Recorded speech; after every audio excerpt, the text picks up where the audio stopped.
Merhaba arkadaşlar, Ören Hanım YouTube kanalıma hoş geldiniz. Bugün size tığ işi çok hoş, çok güzel, hem de çok kolay bir bayan yelek modeli anlatacağım. Çeyize yakışır arkadaşlar. Çok hoş, çok güzel olacak. İki renk kullanacağım. Motifli bir yelek olacak arkadaşlar. Motiflerini pembeyle yapacağım. Ama birleştirmeyi tek parça şeklinde, yani ip kırmadan birleştirme yapacağız. Etek kısmı, yani göğüsten aşağı kısmı motifli olacak. Üst kısmı trabzanlı bir şekilde örülecek. Tek parça öreceğiz arkadaşlar. Tek parça örüp üstte önleri ve arkayı ayrıyeten örüp tamamlayacağız inşallah. Dediğim gibi çok kolay, çok pratik. En fazla 4 günde oturursanız 4 günde yapabileceğiniz bir model.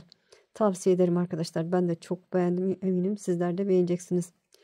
İp olarak angora ip kullanacağım. 2 yumağa yakın krem ip gidiyor. Yarım yumakta böyle renkli ip kullanırsanız yarım yumakta pudra pembesi kullanacağım. Yetiyor arkadaşlar. Motiflerimiz küçük olacak.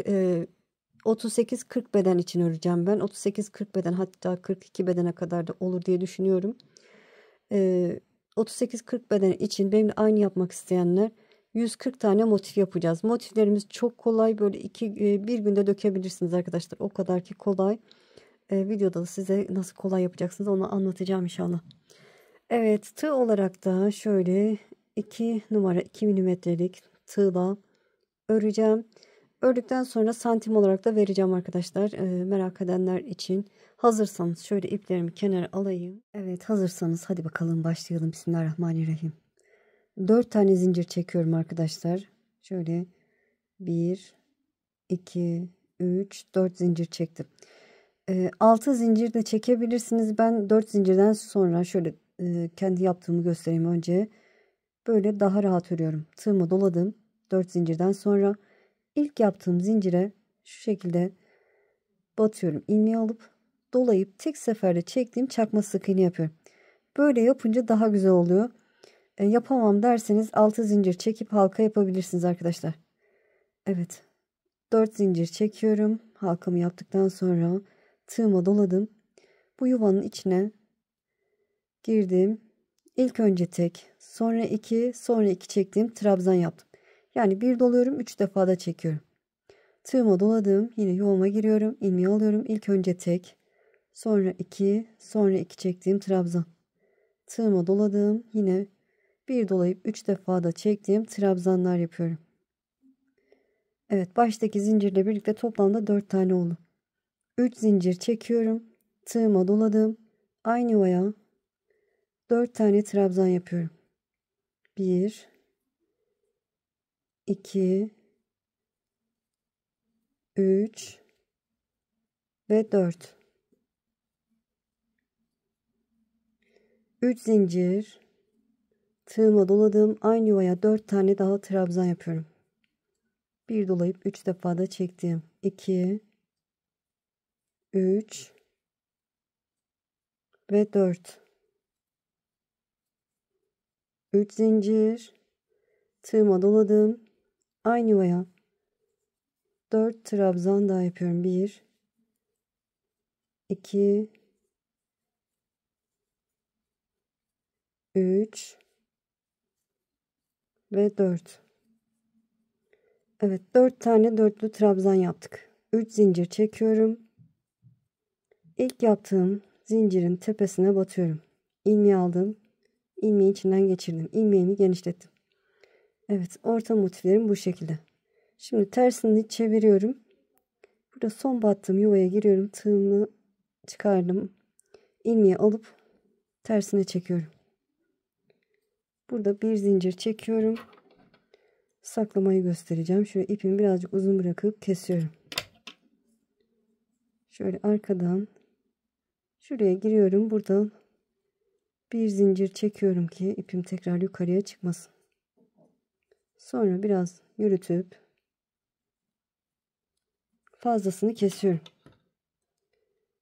Daha kolay yapmak istiyorsanız, böyle çabuk çabuk yapmak istiyorsanız arkadaşlar, bu işlemi sonraya bırakın. Bir zincir çekip ipinizi biraz uzun bırakıp bir kenarda tutun. Sonra bu işlemi yaparsınız. Evet, orta motifler bu şekilde olacak. Şöyle bir tane daha başlangıcını göstereceğim. ne yapmıştık? 4 tane zincir çekiyoruz. 1 2 3 4. Tığıma doladım. İlk zincire batıyorum. Şöyle ilmeği alıp dolayıp tek seferde çekiyorum. Tek seferde ilmeklerin içinden geçtim. 4 zincir. Tığıma doladım. Hemen bu oluşan halkanın içine bir dolayıp 3 defa da çektiğim 3 trabzan yapıyorum. Baştaki zincirle birlikte 4 olacak. 3. Baştaki zincirle birlikte şimdi 4 oldu. Arada 3 zincir, tığıma doladım. 4 trabzan yapıyorum. 1 2 3 4. 3 zincir, 4 trabzan. 4 köşeli kare motif olacak. 2 3 4. 3 zincir, 4 trabzan. Hızlı yapıyorum, eminim anladınız. 2 3 ve 4. 3 zincir. Şöyle ilk yaptığım zincirin tepesine batıyorum. İlmeği aldım, ilmeği içinden geçirdim. Evet, ben bu şekilde ilmeğimi genişletip şuradan kesiyorum. Bayağı çok yaptım arkadaşlar, şöyle bakın. Kesip sonra küçük bir tığ yardımıyla çekiyorum. Öyle de yapabilirsiniz, daha kolay ilerler. Evet, motiflerimizi hazırladık arkadaşlar. Bu şekilde motifleri hazırlarsınız. Yelek örmek istiyorsanız 38 beden için, 38-40 beden için arkadaşlar 140 tane motif hazırlamak. Evet, şimdi birleştirmeyi yapacağız arkadaşlar. Krem ipimi aldım. Şöyle bir zincir çekiyorum.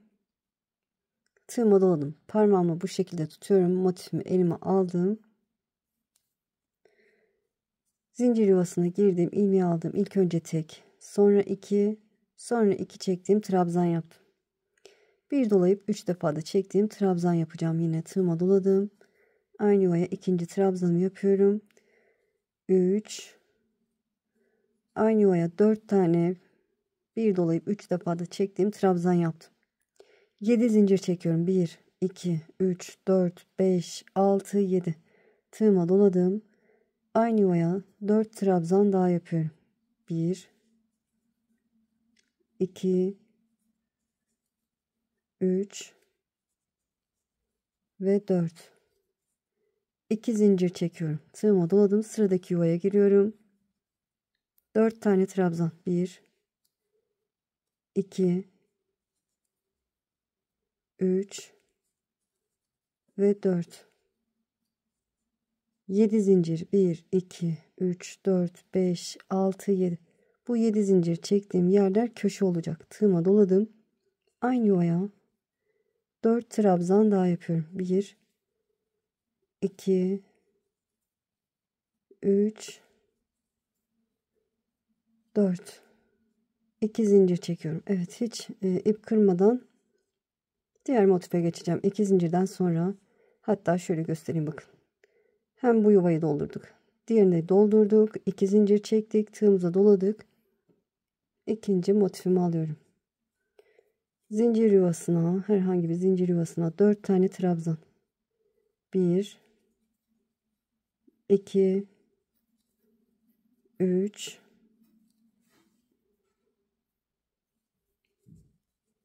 4. Evet. 1 2 3 zincir çektim. Şöyle köşeye sabitlemem gerekiyor. Şöyle tutunca bakın.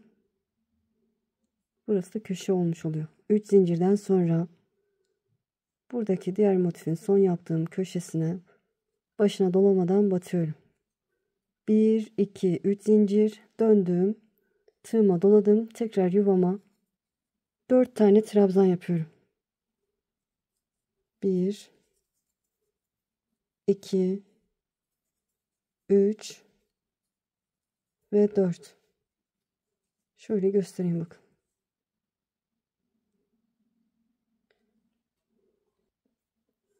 Evet, 2 zincir çekiyorum. Tığıma doladım. Sıradaki zincir yuvasına geçiyorum. 4 trabzan. 1 2 3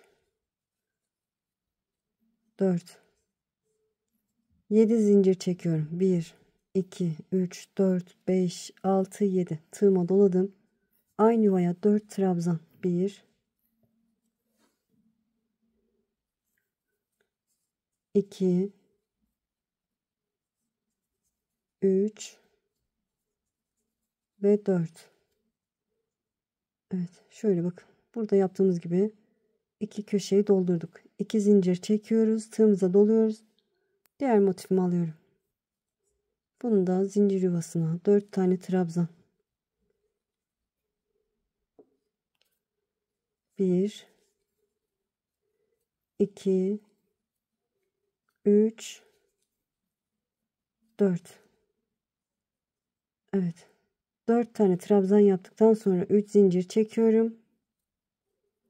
Bu motifin köşesine bakın, bir önceki yaptığım motifin köşesine başına dolamadan batıyorum.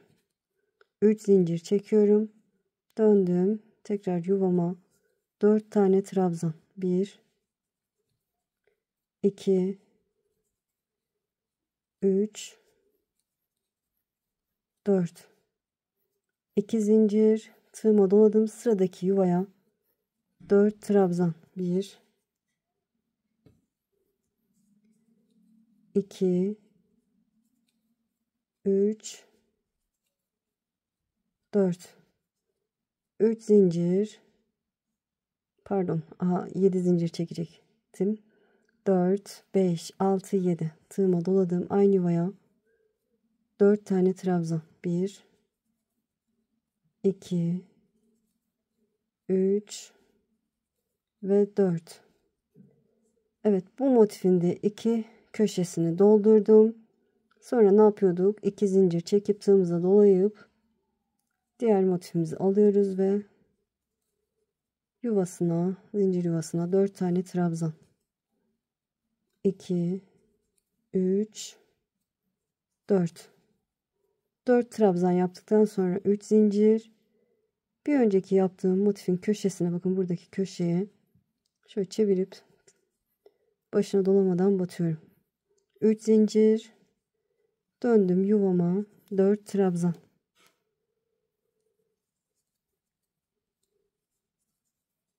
2 3 ve 4. 2 zincir, sıradaki yuvaya 4 trabzan. Evet, bu şekilde ilerliyor arkadaşlar. Şöyle şurayı da tamamlayayım. 4 trabzan, 7 zincir, aynı yuvaya 4 trabzan.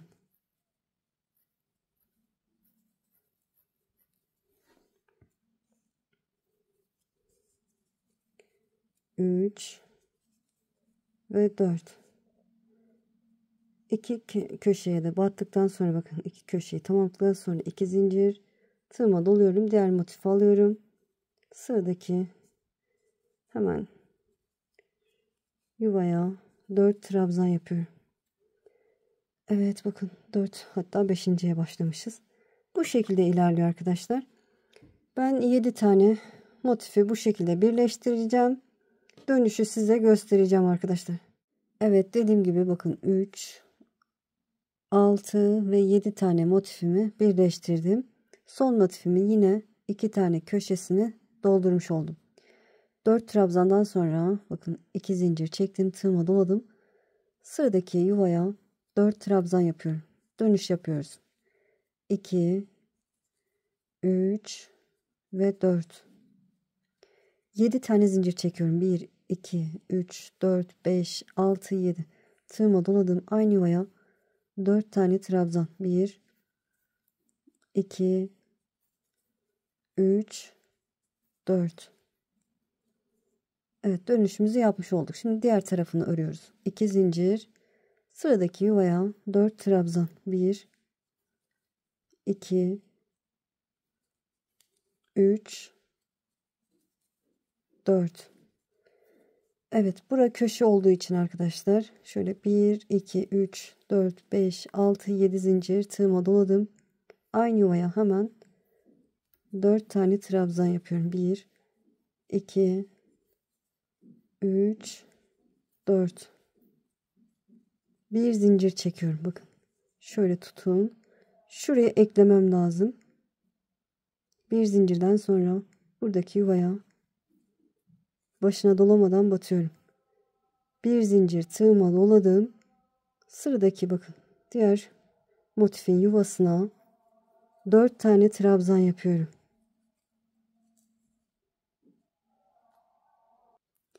Evet, bu yuvaya 4 tane trabzan yapıyorum. 2 3 4. Buraya eklemem lazım. O yüzden 3 zincir çekiyorum. 1 2 3. Şöyle çevirip bu bir önceki motifin yuvasına, köşesine, başına dolamadan batıyorum. 1 2 3 zincir döndüm. Tekrar yuvama 4 tane trabzan yapıyorum. Köşe olduğu için.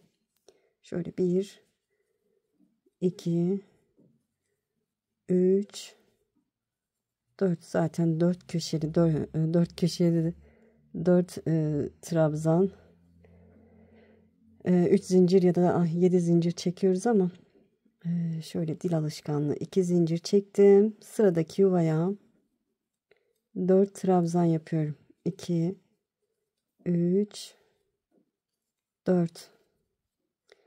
Evet. Bu köşeyi yaptıktan sonra ne yapıyorduk? 7 tane zincir çekiyoruz. 2 3 4 5 6 7. Tığıma doladım. Hemen aynı yuvaya 4 trabzan daha yapıyorum. 2 3 4. Evet, bu şekilde son köşeyi yaptıktan sonra bir zincir çekiyorum. Burada buraya eklemem lazım arkadaşlar. Burayı birleştirmem lazım. O yüzden buraya, buradaki geçiş zincirine 2 zincir çekmiştik. Buraya başına dolamadan batıyorum. Bir zincir çekiyorum. Tığıma doladım. Karşı motifin yuvasına, zincir yuvasına 4 tane trabzan. 2, şöyle yerde göstereyim daha iyi anlaşılır. Buraya 4 trabzan. Yani bakınca anlarsınız. 4 trabzan yapacağım. Sonra 3 zincir köşeye batacağım. 3 zincir dönüp tekrar yuvaya batacağım. Buraya geleceğim. Buradan da köşeyi yaptıktan sonra buraya sabitleyip o şekilde devam edeceğim. Evet, 4 trabzanımı yapayım. 2 3 4, 3 zincir, diğer köşeye, bir önceki motifin köşesine başına dolamadan batıyorum. 3 zincir döndüm. Yuvama 4 trabzan, 3 4, 2 zincir, sıradaki yuvaya 4 trabzan,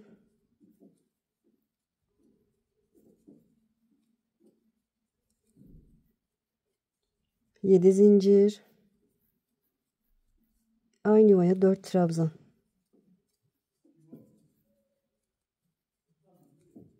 3 4, bir zincir.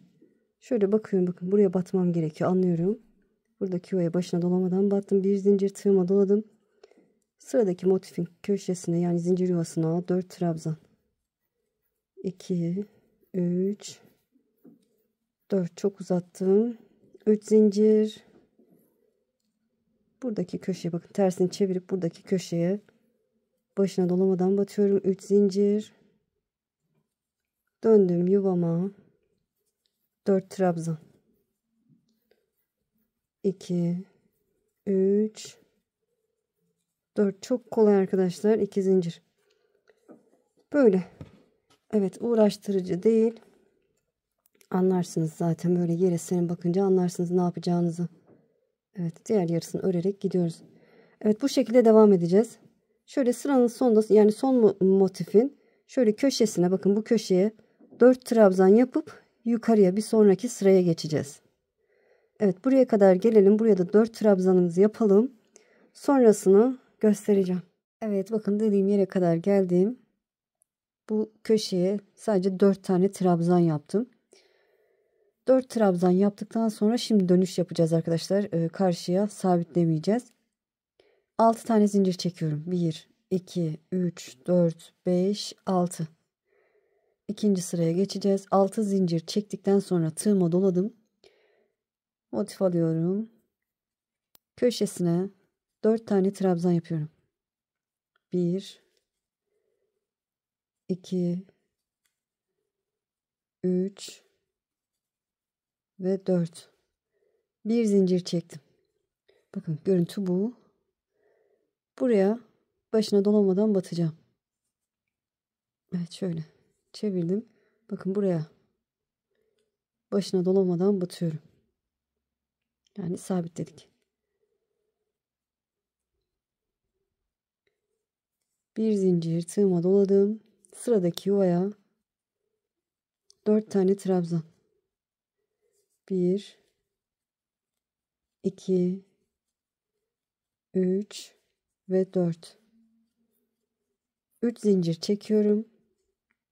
Şöyle görüntüsünü göstermek istiyorum. Bakın bu şekilde duruyor.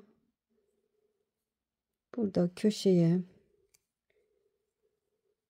şöyle şu şekilde, bakın böyle bu şekilde, şöyle göstereyim, bakın bu şekilde başına dolamadan batacağım. Ortasına batıyorum. İkisinin ortasına sık iğne yaptığım yere başına dolamadan batıyorum. 3 zincir tığıma doladım, döndüm yuvama, 4 trabzan daha yapıyorum. Köşemi yapıyorum. 2, 3 ve 4. Şöyle göstereyim. Bakın bu şekilde oldu. Bir zincir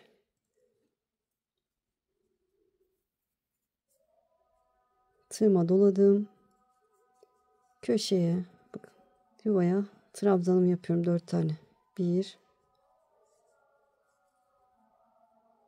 2, burada 2 zincir çekiyorduk. Nedense unuttum arkadaşlar, özür dilerim.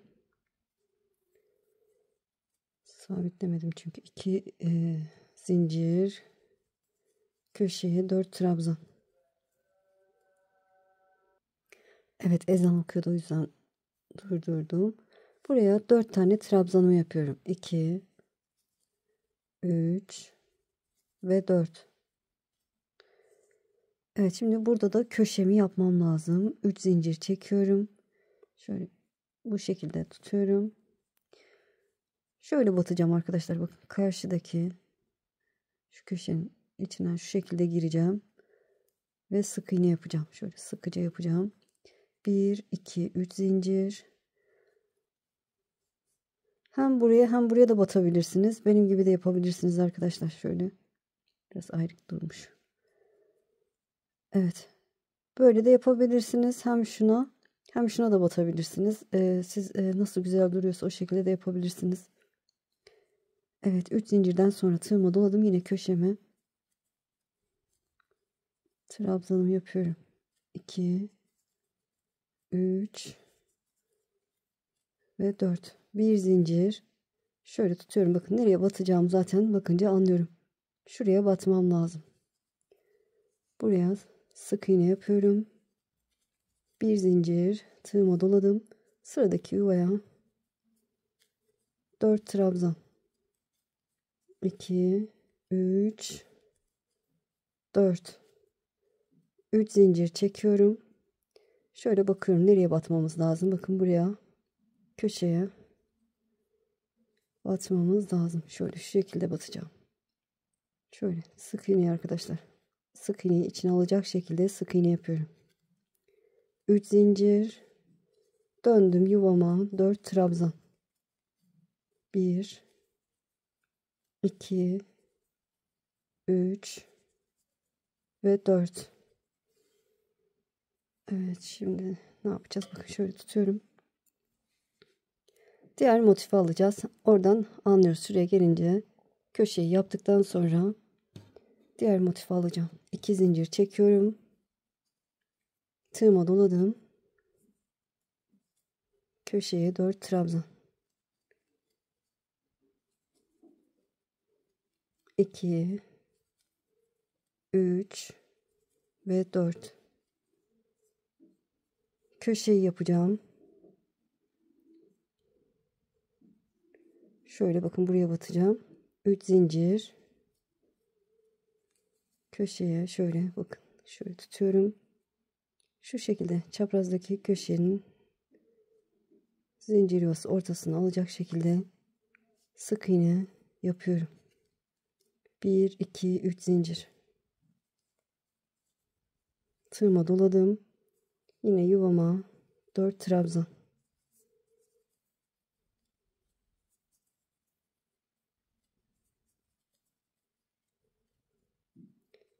Şöyle göstereyim. Şöyle tutunca bakın buraya batacağımı anlıyorum. Çünkü oranın hizasında duruyor.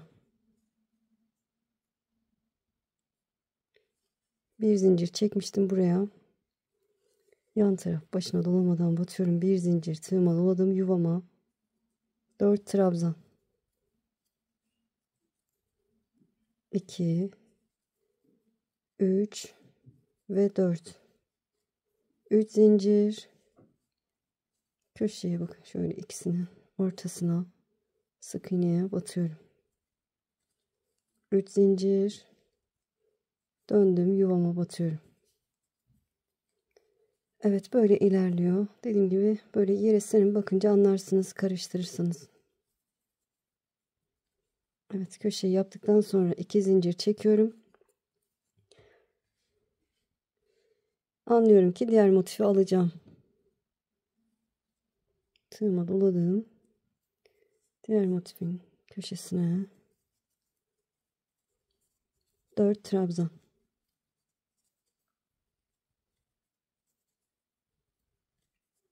3 zincir. Köşeye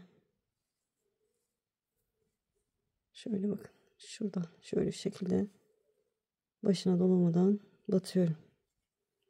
3 zincir. Döndüm tekrar yuvama 4 trabzan.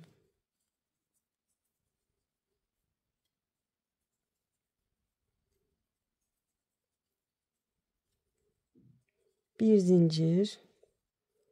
Buraya batacağım. Bakın. Sık iğne yapıyorum. Bir zincir. Tığıma doladım döndüm. Sıradaki yuvama 4 trabzan.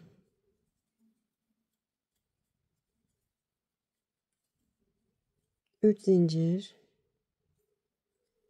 Köşeye geldik bakın. Şu şekilde başına dolamadan batıyorum. 3 zincir döndüm yuvama batıyorum. 4 trabzan.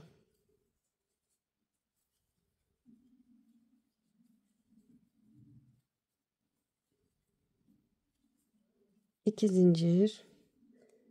Tığıma doladım diğer motifi alıyorum. 4 trabzan.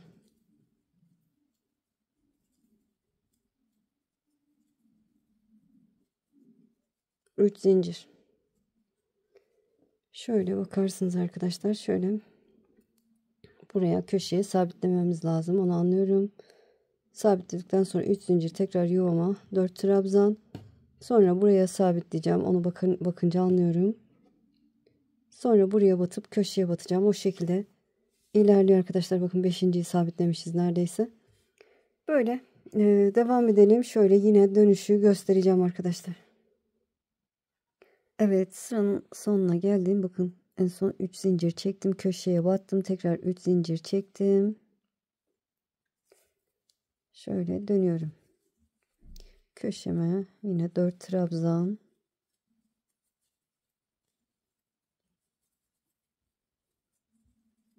2 zincir. Sıradaki yuvaya 4 trabzan yapıyorum. Hızlı yapıyorum eminim anladınız o yüzden. 3 ve 4. 6 pardon 7 zincir çekiyorum. 3 4 5 6 7. Aynı yuvaya 4 trabzan. 3 ve 4. Evet 2 zincir sıradaki yuvaya 4 trabzan. 2 3 ve 4. 7 zincir, 2 3 4 5 6 7 tığıma doladım. Aynı yuvaya 4 trabzan,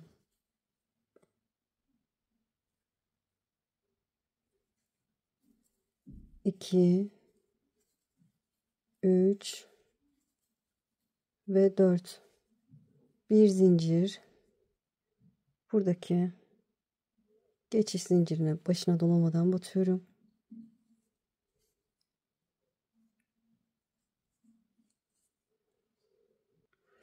Evet, bir zincir çekiyorum. Şöyle şuraya başına dolamadan batmıştık. Bir zincir, tığıma doladım. Karşı yuvaya 4 trabzan,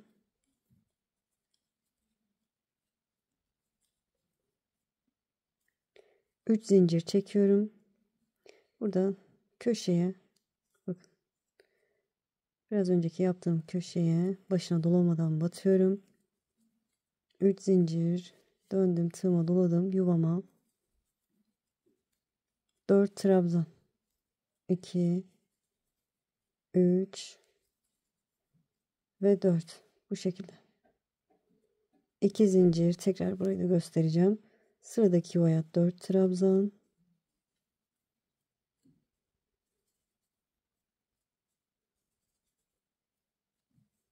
7 zincir, 2 3 4 5 6 7 tığıma doladım. Aynı yuvaya 4 trabzan,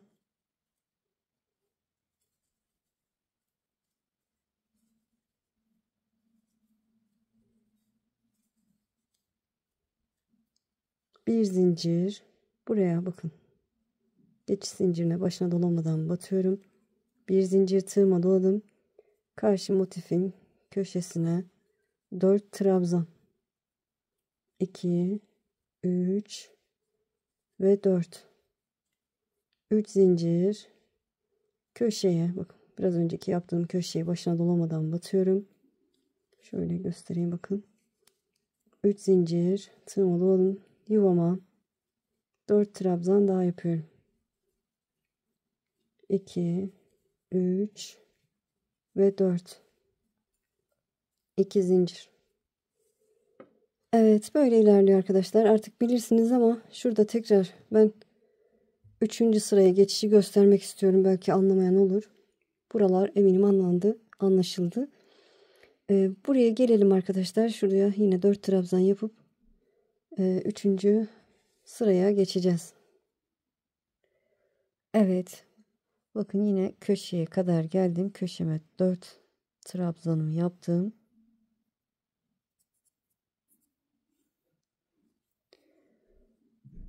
Bir, iki, üç, dört, beş, 6 zincir çekiyorum. Tığıma doladım. Hatta 7 zincir çekiyorduk. Çok özür dilerim. Tığımı doladım. Köşeye, motifin köşesine yine 4 trabzan. 2, 3 ve 4. Şöyle bir zincir çektim. Karıştırırsanız buraya bakabilirsiniz. Diğer önceki yaptığımıza. Şuradaki yuvaya başına dolamadan batıyorum. Bir zincir, tığıma doladım. Sıradaki yuvama 4 trabzan. 2 3 ve 4. 1 2 3 zincir. Köşeye şöyle tutup da bakabilirsiniz. Köşeye batmam gerekiyor. Karşıya şöyle, buraya sık iğne içine alacak şekilde başına dolamadan batıyorum. 1 2 3 zincir. Tığıma doladım, döndüm yuvama 4 trabzan. 2 3 ve 4. 2 zincir, tığıma doladım. Diğer motifimi alıyorum. 4 trabzan.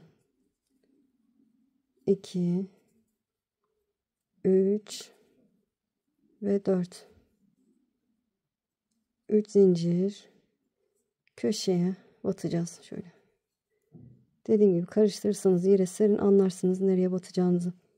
Şöyle çaprazdaki köşeni Boşluğuna batıyorum. Sık iğne yapıyorum. 1 2 3 zincir. Döndüm yuvama, 4 trabzan.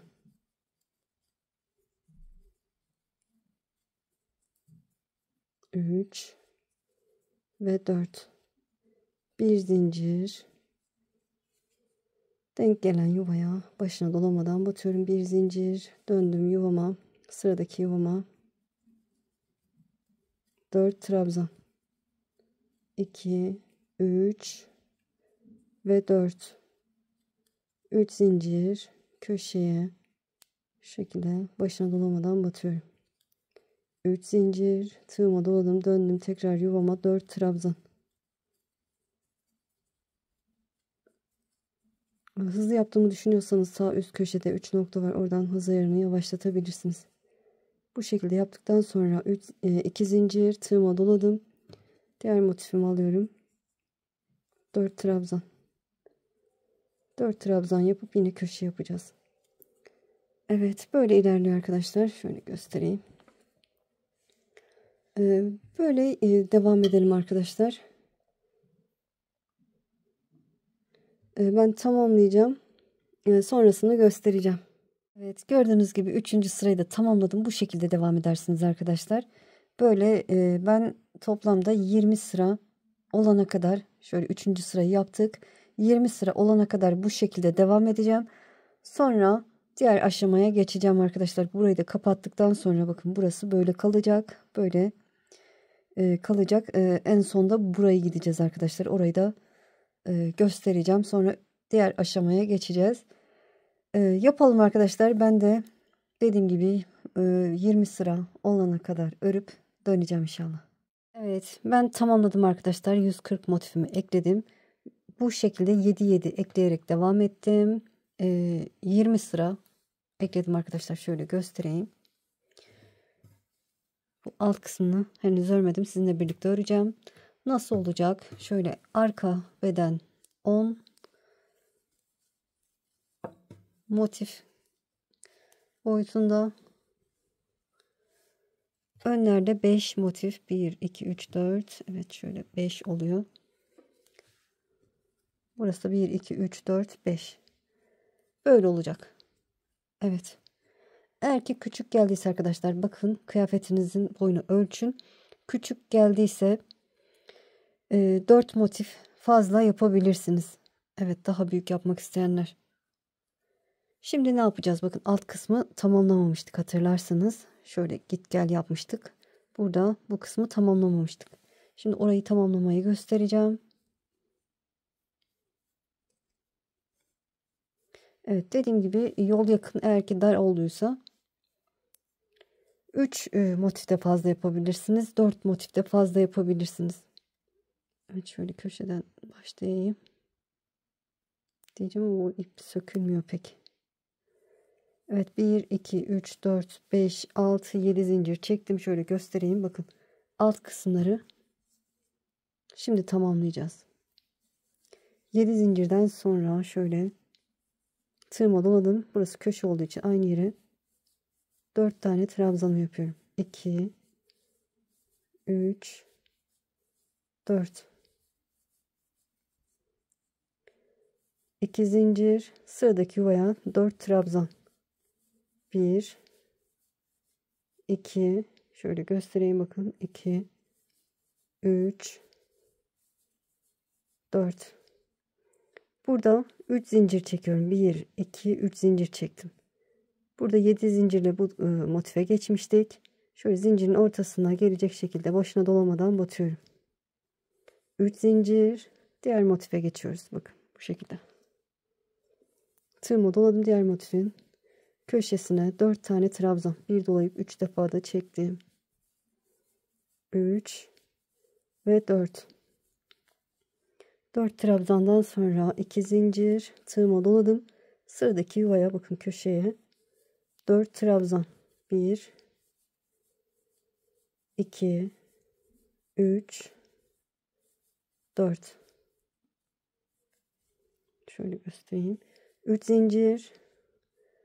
Burada 7 zincir çekmiştik. Dediğim gibi diğerine geçerken ortasına gelecek şekilde başına dolamadan batıyorum. 1 2 3 zincir. Sıkı tutun elinizi. Ya da zincirin ortasına da batabilirsiniz. Tığıma doladım. Sıradaki yuvaya 4 trabzan. Evet. Bu kısımda bu şekilde gideceğiz. Sonra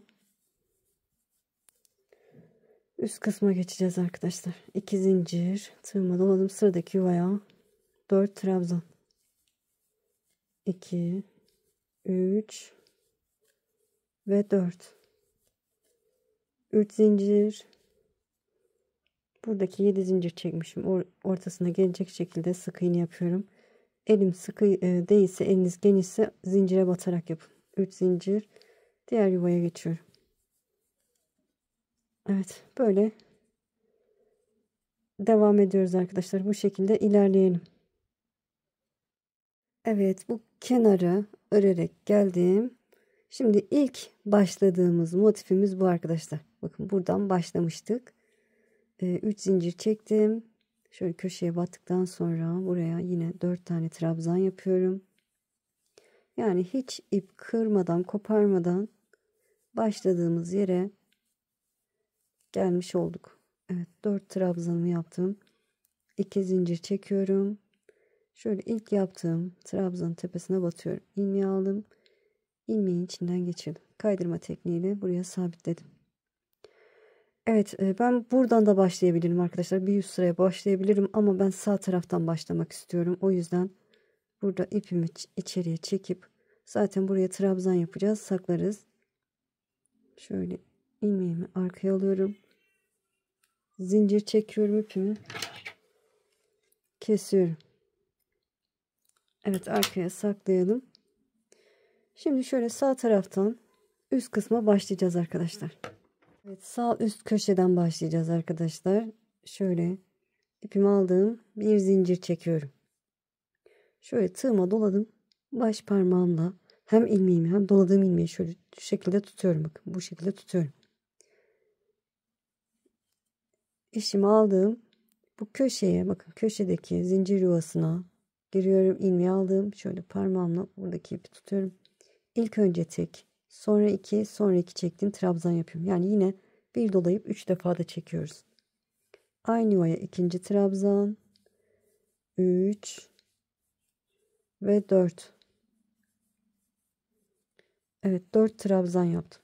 2 zincir çekiyorum, tığıma doladım, sıradaki yuvaya geçiyorum. 4 tane trabzan yapıyorum. 1 2 3 4. 2 zincir, tığıma doladım, sıradaki yuvaya, bakın zincir yuvasına giriyorum. 4 trabzan, 1 2 3 ve 4. Bu şekilde. 2 zincir, tığıma doladım. Buradaki zincir yuvasını, yani buradaki köşeye de trabzan yapacağım. 4 tane trabzan yapıyorum. Bir sonraki sırada tam dengeli olacak arkadaşlar. Yakın uzak demeyin. Böyle güzel olacak. 2 3 ve 4.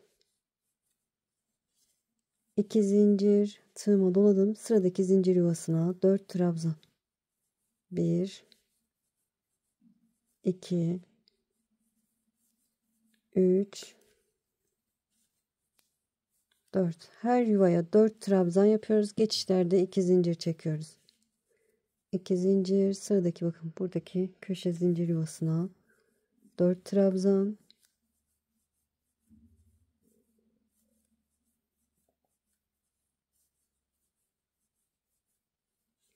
2 zincir, tığıma doladım. Sıradaki, bakın hemen buradaki şöyle diğer köşe zincir yuvasına 4 trabzan yapıyorum. 2 3 ve 4. 2 zincir. Şöyle göstereyim arkadaşlar. Bakın bu şekilde ilerleyecek. Her zincir yuvasına 4 trabzan. Geçişlerde 2 zincir. Sıranın sonuna. Şöyle bakın diğer köşeye kadar gelelim. Evet, sıranın sonuna yaklaştım. Bakın burada 2 zincir çektim. En son bu araya battım. Köşeye de yine 4 tane trabzanımı yapıyorum. 1 2, 3 ve 4. Evet, bir sıra tamamladık. Şimdi 7 tane zincir çekelim. 1, 2, 3, 4, 5, 6, 7. Koltuk altına kadar bu şekilde devam edeceğiz. 7 zincirden sonra çevirdim, tığıma doladım.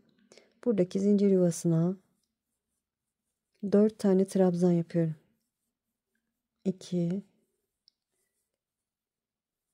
3 ve 4. Şöyle zincire bakın arkadaşlar, şu şekilde kare şekilde duracak. Az ya da fazlaysa orantılayın. 2 zincir, sıradaki zincir yuvasına 4 trabzan. 2, 3, 4. 2 zincir, sıradaki zincir yuvasına 4 trabzan.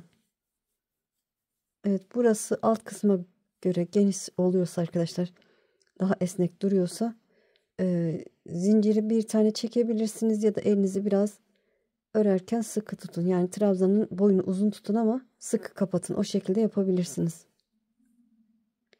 Alt kısmına orantılı, dengeli olsun. Evet, 4 trabzan, 2 zincir ya da zinciri sıkı çekin. Sıradaki zincir yuvasına 4 trabzan.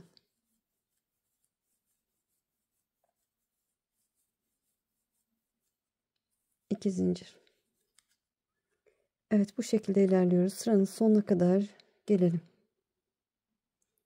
Evet, ikinci sıranın da sonuna geldim. Şöyle bakın, son olarak yuvama 4 trabzan yaptım. 2 zincir çekiyorum, tığıma doladım. Burada karşımda 4 tane trabzan var. Son trabzan tepesine trabzan yapıyorum. Bu şekilde.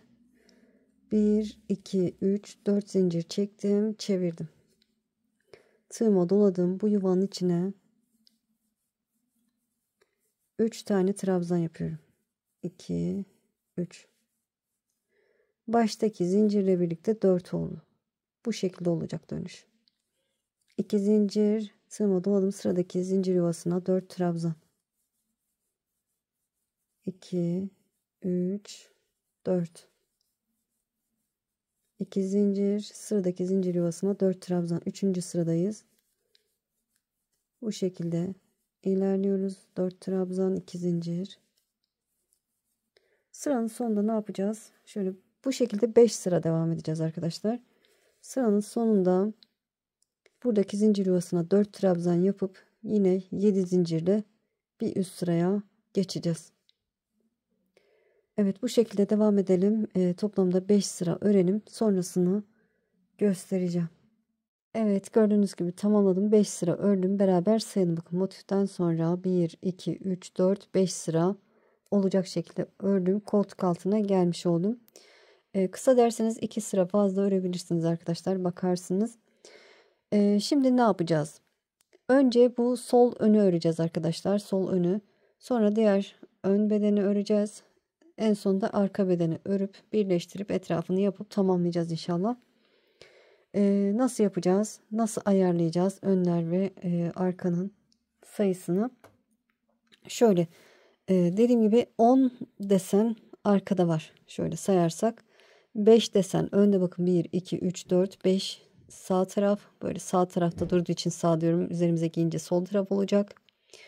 1, 2, 3, 4, 5 desen de sol tarafta. Tam bu şekilde olacak arkadaşlar. Şöyle ikiye katladım. Koltuk altı kısmı tam ortası burası olacak. Şöyle bakın, şöyle siz de bu şekilde katlayın. Farklı sayıda yaptıysanız arkadaşlar söylüyorum. Birazdan size benimle aynı yapanlara sayı vereceğim. Şöyle katladım, bakın 5 desen burada, 10 diğer 10 desen arkada. Şöyle tuttum. Şöyle bakın, burada 2, 1, 2, 1, 2 var. Şöyle bu kadar az olur. O yüzden bir geri daha gidiyorum. Şu şekilde. Ortada 1, 2, 3, 4 tane dördü trabzan olacak şekilde şöyle işaretleyici koyuyorum şimdilik. Şimdi yine anlatacağım.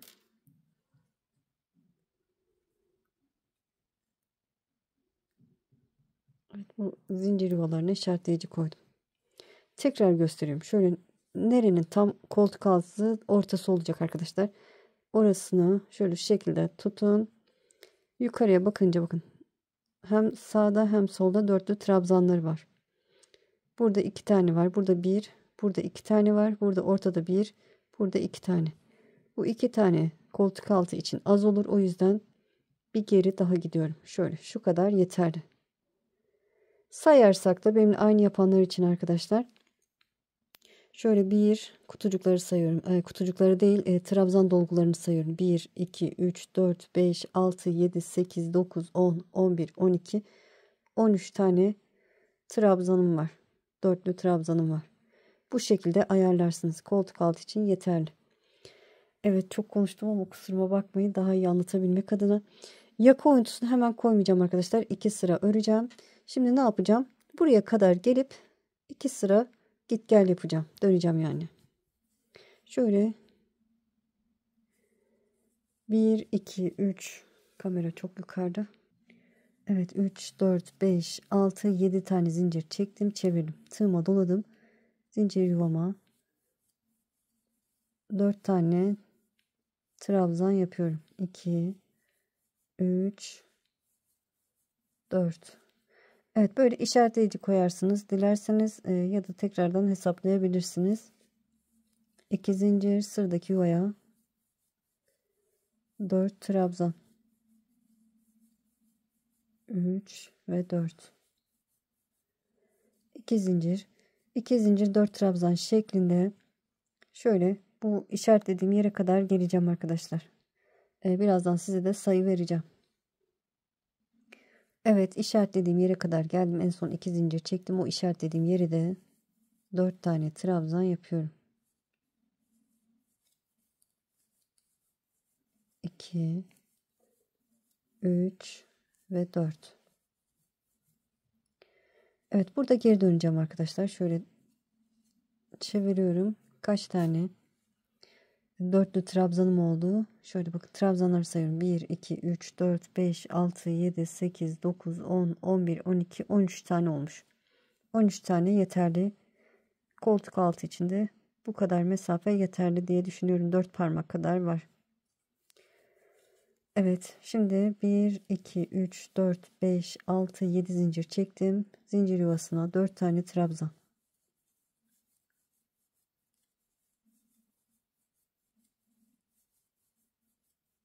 Koltuk kesimini yapmış olduk. Düz bir şekilde ilerliyoruz. 2 zincir sıradaki yuvaya 4 trabzan.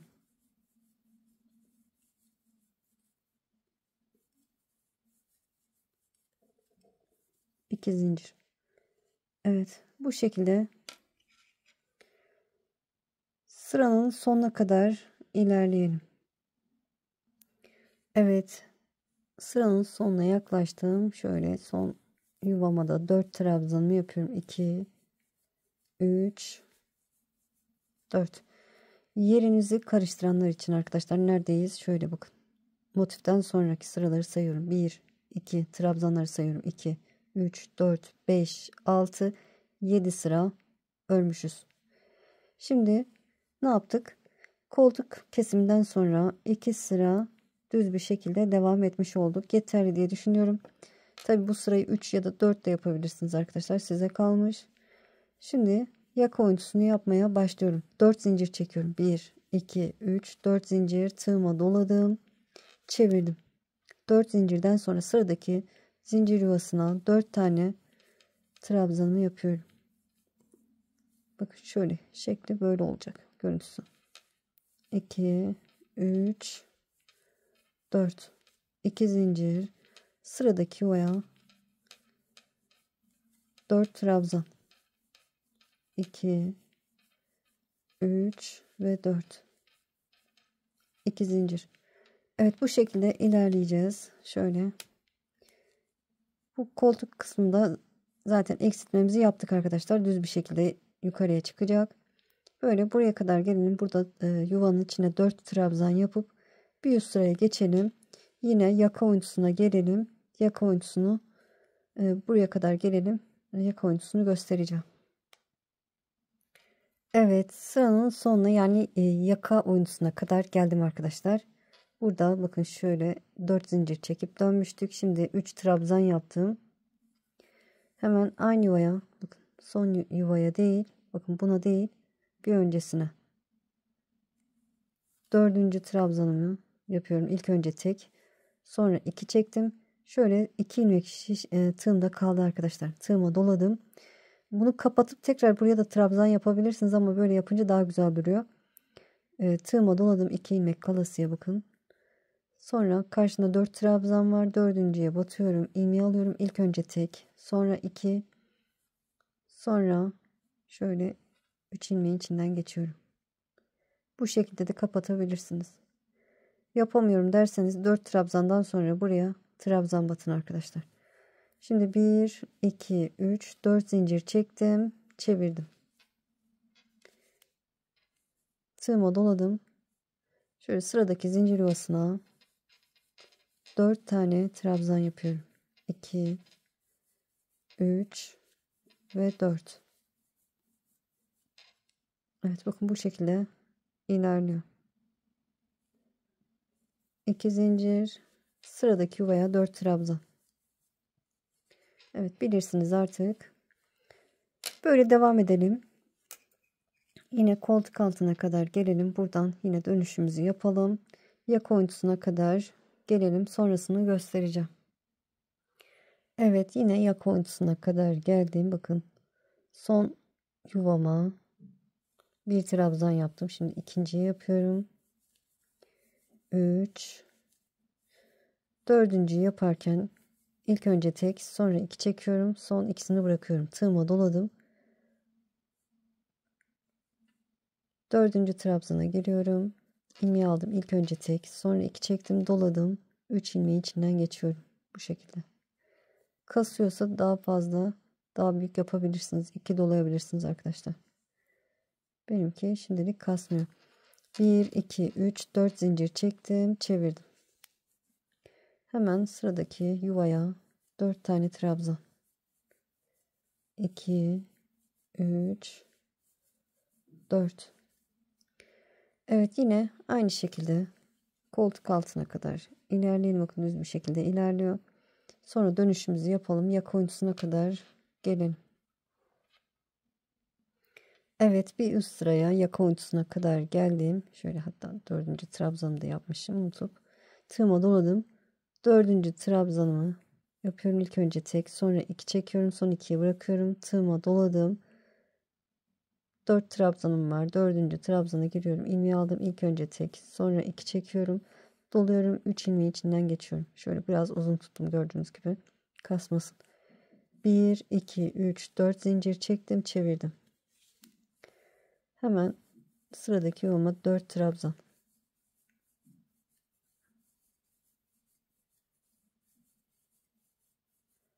2 zincir, sıradaki yuvaya 4 trabzan. Evet, bilirsiniz bu şekilde.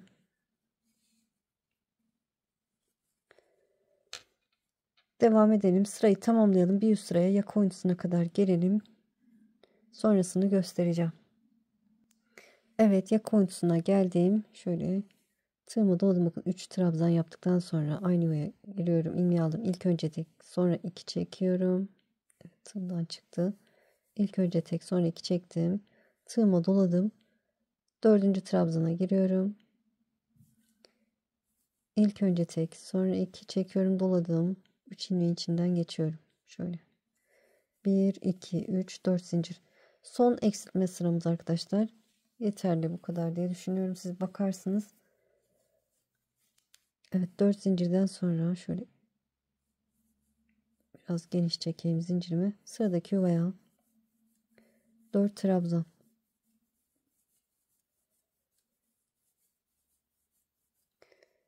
Evet, yeterli. Bu şekilde devam edelim yine. Öğrenim, sırayı tamamlayalım. Tekrar buraya kadar gelelim. Burada düz devam etmek için ne yapacaksınız onu göstereceğim. Evet, yaka oyuntusuna kadar geldim. Bir sıraya geçtim. Burada 2 zincir çekiyorum. Tığıma doladım. 4. trabzanın tepesine trabzanımı yapıyorum. Evet, bu şekilde 7 zincir. 1, 2, 3, 4, 5, 6, 7 zincir çektim. Ne yaptım? Şöyle trabzanları sayarsak arkadaşlar, trabzanları sayarsak şöyle 1 2 3 4 5 6 7 8 tane oldu. Şöyle köşeleri de sayarsak bakın, şöyle bu zincirli kısımları sayalım. 1 2 3 4 5 6 7 8 9 tane eksiltme yapmışız. Evet, 10'uncuyu eksiltmemiş olduk burada, dikkat ederseniz. Böyle yeterli diye düşünüyorum. Santim olarak sorarsanız da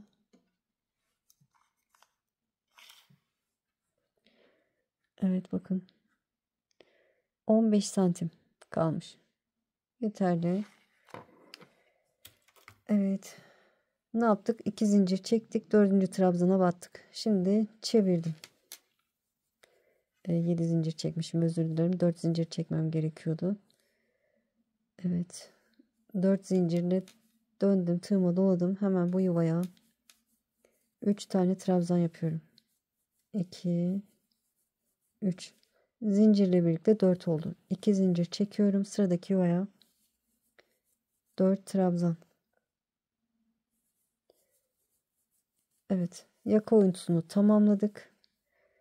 Şöyle karıştıranlar olur diye koltuktan sonra sayacağım arkadaşlar. Daha net olur.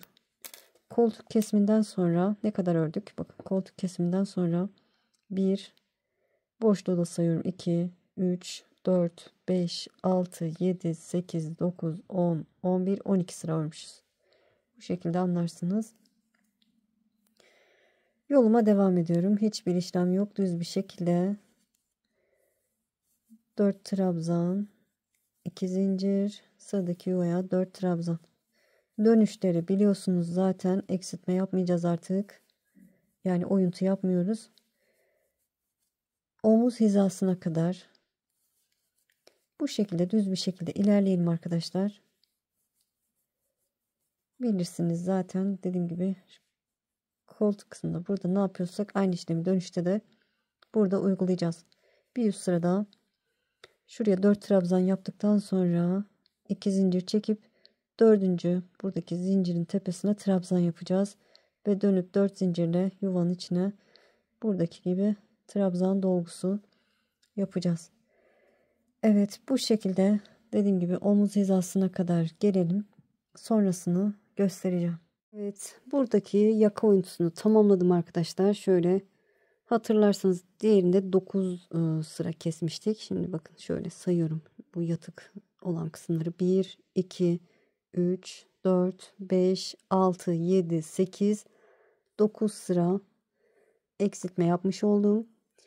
9 sıradan sonra şöyle göstereyim, bakın diğerinde 9 sıra, bakın 9. sıra burası. Ondan sonra da bu şekilde devam etmişim. Burada çeviriyorum. Bir zincirim var tığımda. 2 3 4 5 6 7 zincir çektim, tığıma doladım. Buradaki zincir yuvasına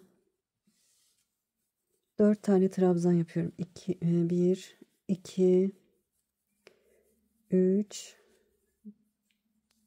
ve 4. Evet, bu şekilde 2 zincir, sıradaki yuvaya 4 trabzan. Evet, oyuntumuzu tamamladık. Sırayı tamamlayalım arkadaşlar. Bir üst sıraya geçelim. Burayı tekrar göstereceğim.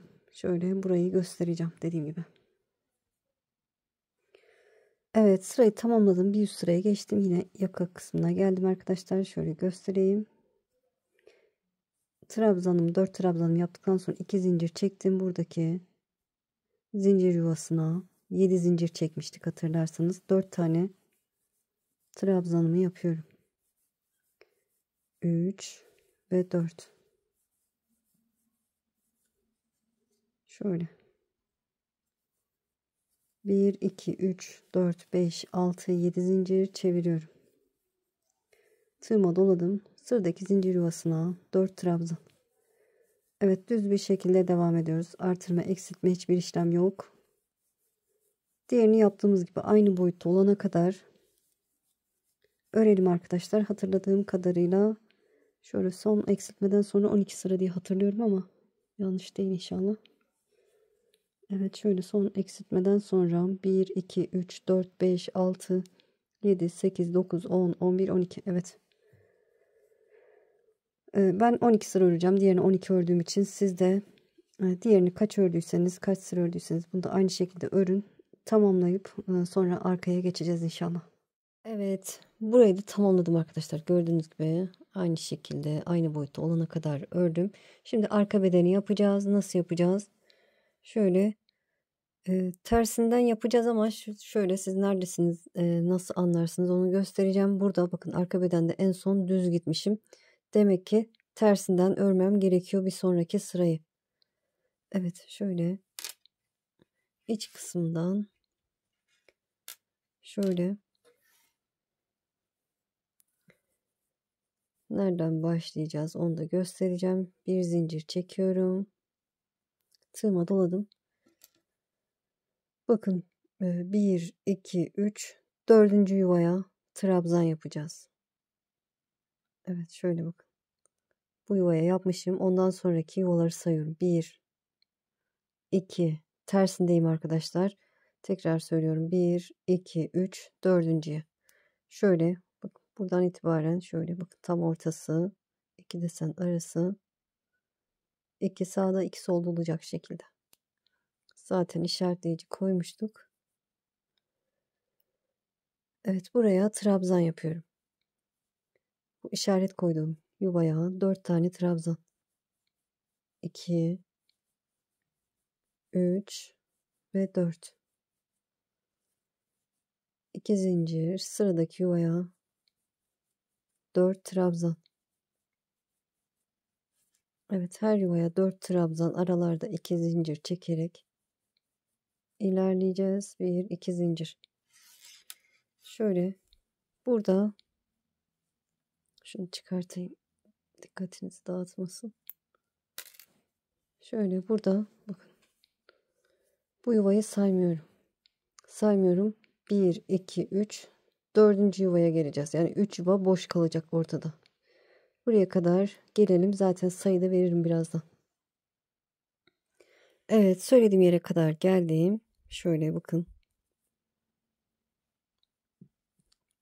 Koltuk altını tam ayarlamış olduk. Şöyle bakın. Burada 1, 2, 3 yuvam var. Trabzanları sayarsam da 1, 2, 3, 4 tane. Bu şekilde buradaki trabzan sayısını vermek istiyorum benimle aynı yapanlar için. Şöyle bakın, 3 trabzanları sayıyorum. 6, 9, 12, 15, 18, 21, 24, 27 tane olmuş. Evet, 27 tane yaptıktan sonra burada da 3 tane yuva bıraktıktan sonra diyelim. Dönüyorum arkadaşlar. Çevirdim. Arka bedeni yapıyoruz inşallah. Evet. 7 zincirden sonra doladım. Buradaki yuvaya artırma eksiltme yok. Zaten şimdi koltuk kesimini yapmış olduk. 4 trabzan, 2 zincir, sıradaki yuvaya 4 trabzan.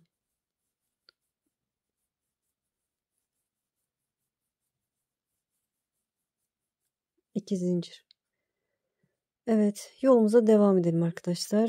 Sıranın sonuna gelelim. Burada bir üst sıraya geçişi göstereceğim. Evet, sıranın sonuna geldim. Bakın, ilk sırada burada başlamıştık. Son yuvaya 4 trabzan yaptıktan sonra 2 zincir çektim. Tığıma doladım. Şöyle son trabzanın tepesine trabzan yapıyorum. Evet, ikinci sırayı tamamladık. 4 zincir, 2, 3, 4. Dediğim gibi eksiltme yok. Zaten koltuk altını bu şekilde ayarladık. Evet, hemen tığımı doladım. Bu yuvanın içine 3 tane trabzan yapıyorum. Baştaki zincirle birlikte 4 oluyor.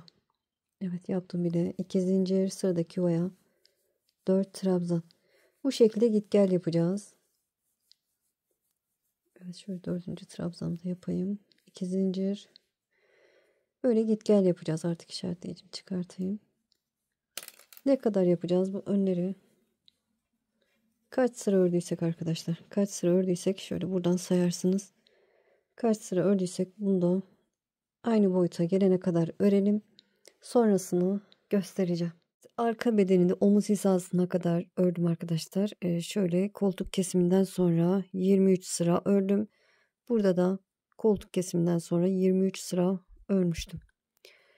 Evet, şimdi dikimini yapacağız arkadaşlar. Şöyle ipimi biraz uzun bırakıp kesiyorum. Şöyle son ilmeğin içinden geçeceğim. Tersinden dikeceğim arkadaşlar. Şöyle tersini çeviriyorum. Tersinden şöyle katladım. İğnemi alayım. Evet, modelimin düz kısmı içte kalacak şekilde ikiye katladım. Dediğim gibi tersinden dikeceğim. İğneme ipimi geçirdim. Şöyle köşeye bu tarafa geçiyorum.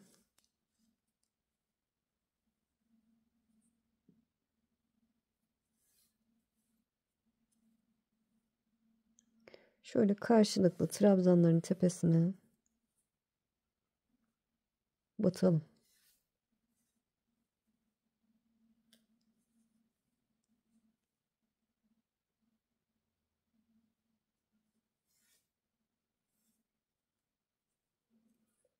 Zincire gelince zincirlere batalım.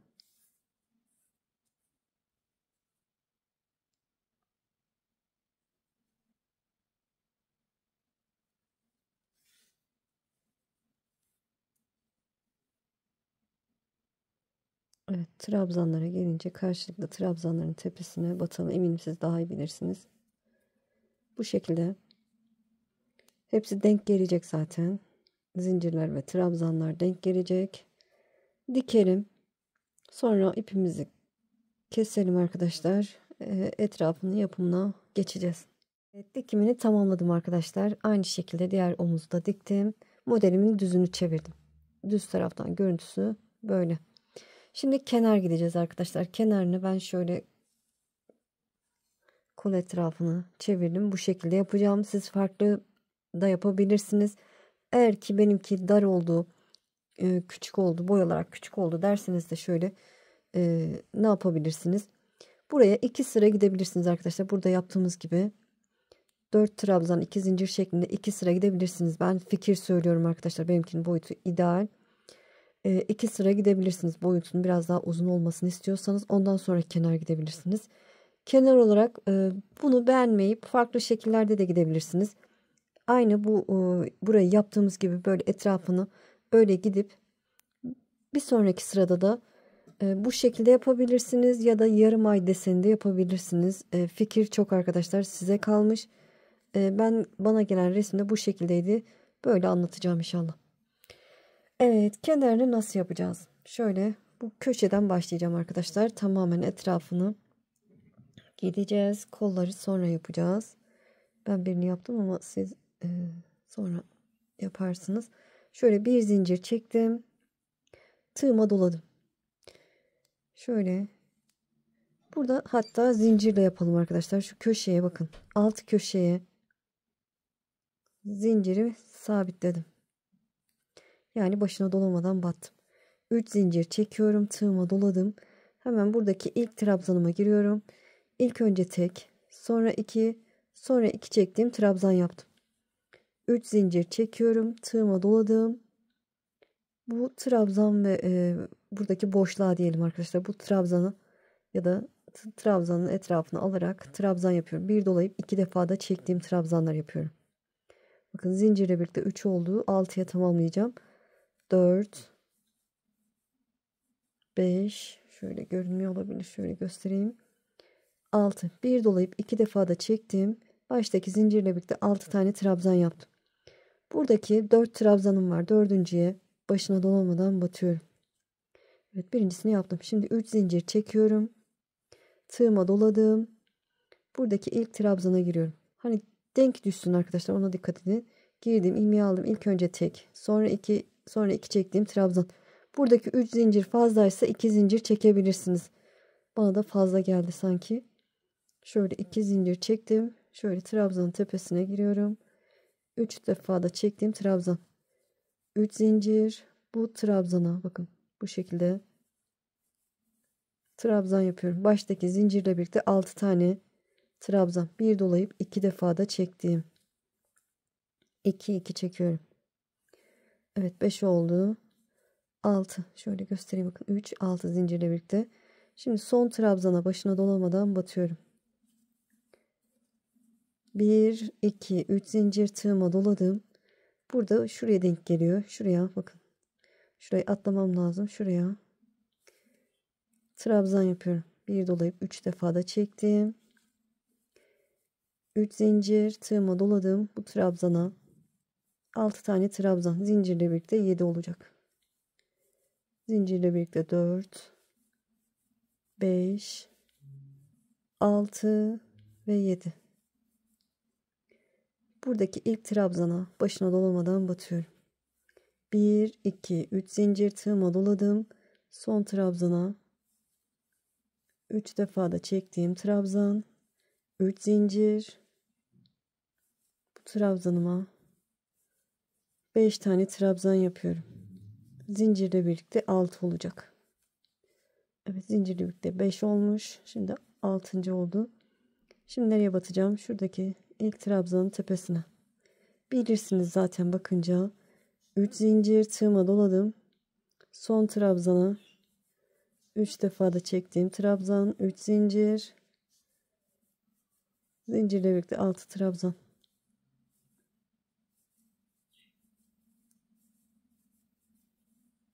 Evet etrafı bu şekilde gidecek. 3 6. Buraya batıyorum arkadaşlar. Bakın şuraya. Buradaki sık iğneye başına dolamadan batıyorum. 3 zincir çekiyorum. Tığıma doladım. İlk trabzana 3 defa da çektiğim trabzan. Evet kenar bu şekilde gidecek arkadaşlar. Böyle tamamen etrafını gideceğiz. Şöyle şu kısımda gösterebilirim birazdan size. Şurayı da göstereyim arkadaşlar. Burada ne yapacaksınız? Evet. Bu motifli kısmı geçelim. Buraya gelelim. Burayı da göstereceğim. Evet. Motiflerin oradan bu şekilde yukarıya doğru çıktım. Şöyle. Bakın köşeye de yaptıktan sonra şuraya şuradaki trabzanın tepesine şu ipimle saklamak istiyorum. Başına dolamadan batıyorum. 1 2 3 zincir tığıma doladım. Şuradaki yuvaya şöyle göstereyim. Yine 3 defa da çektiğim trabzan, 3 zincir, bu trabzana zincirle birlikte 6 trabzan yapıyorum. Evet 3 6 olmuş. Buradaki trabzanın tepesine başına dolamadan batıyorum. 3 zincir tığıma doladım. Buraya batacağım bakın. 3 defa da çektiğim trabzan. Dediğim gibi bilirsiniz dengeli olması önemli. Bu şekilde devam edeceğiz. Yukarıya çıkacağız. Enseyi de yapacağız arkadaşlar. Buralarda dediğim gibi dengeli güzel durması önemli. Ense kısmını yapacağız. Buradan aşağıya doğru ineceğiz. Etek ucunu da yani burayı da aynı şekilde yapacağız. Yanları yaptığımız gibi. Evet tamamlayıp döneceğim inşallah. Etrafında tamamladım. Bu şekilde oldu. Şöyle köşeleri göstereyim arkadaşlar. Bu şekilde oldu. Burası. Diğer yani başladığım yerde bu şekilde bitti. Size 2 zincir çekin dedim ama ben unutmuş hep 3 zincir çekmişim. 2 zincir çekseymişim daha güzel olurmuş bakın. Dediğim gibi unutup öyle çekmişim. Hocanın dediğini yap yaptığını yapma misali. Evet şimdi burayı göstereceğim arkadaşlar. Şöyle eminim bilirsiniz ama böyle ilk defa yapacak olanlar için detaylı anlatıyorum. Şöyle bir zincir çektim. Buradan başlayacağım. Şöyle bakın. Koltuk altı kısmı şu köşeden başlayacağım. Bu köşeye başına dolamadan batıyorum. 1 2 zincir çektim. Tığıma doladım. Burada boşluğa batabiliriz. Boşluğa bir dolayıp 3 defa da çektiğim trabzan. 3 zincir. Bu trabzana yine zincirle birlikte 6 trabzan yapıyorum.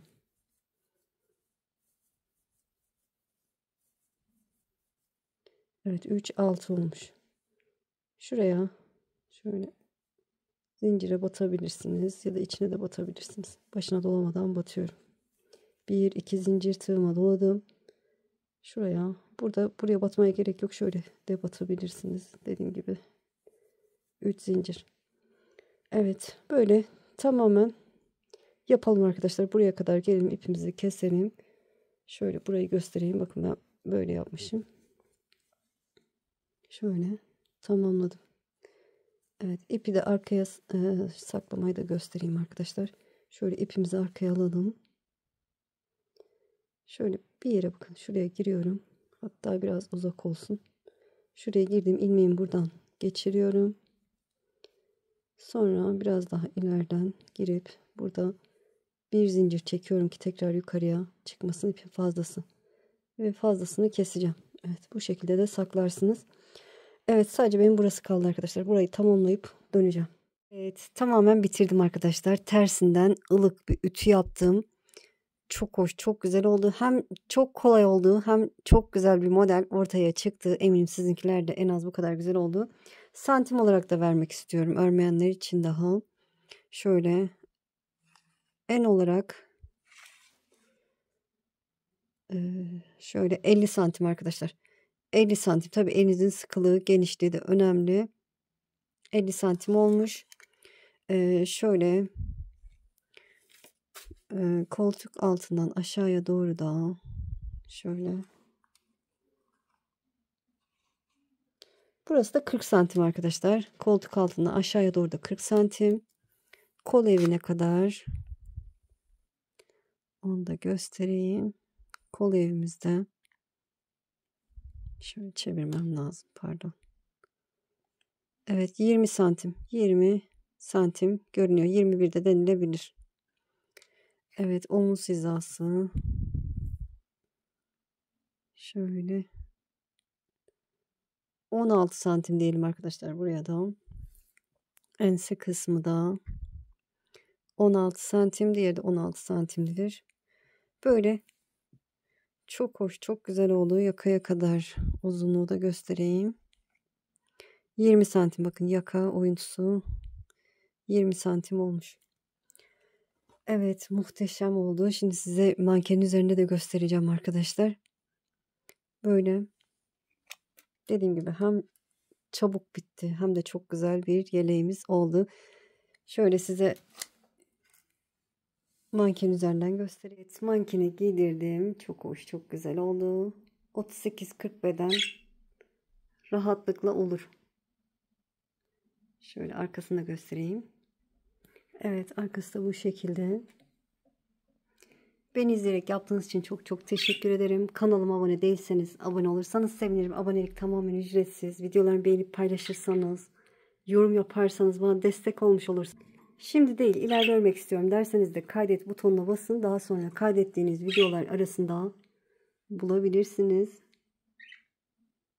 Bu tür modellerin daha fazla gelmesini istiyorsanız, istiyorum yazarsanız sevinirim arkadaşlar. Sizi çok seviyorum. Kol evinin böyle durduğuna bakmayın, çünkü mankenimizin kolu yok arkadaşlar. Giyinince çok hoş, çok güzel duruyor. Kol evi de harika oldu. Yani içime sinerek ördüm. Çok da beğendim. Sizi çok seviyorum. Kendinize iyi bakın. Allah'a emanet olun. Hoşça kalın.